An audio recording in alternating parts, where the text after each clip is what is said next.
আপনাদের জন্য আজকে নিয়ে এসেছি ছোলা বুটের বিরিয়ানি। ছোলা বুটের বিরিয়ানি বানানোর জন্য প্রথমে আমি চালটাকে ধুয়ে নেব ভালোভাবে। এবার বিরিয়ানি রান্না করার জন্য আমি ছোলা বুটটাকে আগে থেকে সিদ্ধ করে নিয়ে নিয়েছি। এবার একটা কড়াইয়ে পরিমাণ মতন তেল দিয়ে দিব।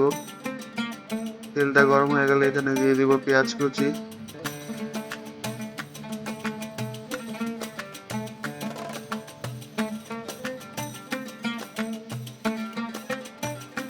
দিয়ে দিব দারচিনি, এলাচ, তেজপাতা, দিয়ে দিব আদা রসুন বাটা,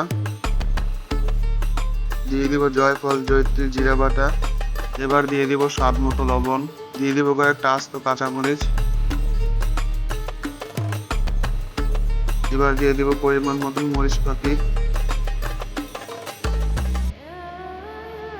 দিয়ে দিব 1 কাপ পরিমাণ খেসারি ডাল। এবার ভালোভাবে মশলাটাকে একটু কষিয়ে নেব। কষানো হয়ে গেলে এখানে দিয়ে দিব আগে থেকে সিদ্ধ করে রাখা ছোলা বুটগুলো। এবার এখানে দিয়ে দিব রাঁধুনি রেডিমিক্স বিরিয়ানি মশলা।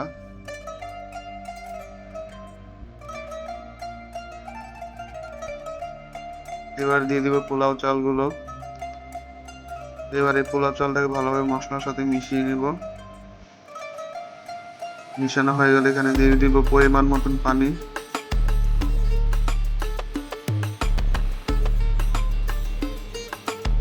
বিরিয়ানিটা হালকা সিদ্ধ হয়ে আসলে একটু নেড়ে ছেড়ে দিব, নাহলে বিরিয়ানিটা নিচ থেকে পড়ে যেতে পারে।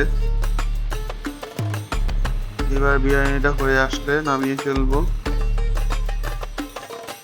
তাহলেই তৈরি হয়ে গেল খুব মজাদার ছোলা বুটের বিরিয়ানি, যেটা খেতে নাকি হবে অসাধারণ।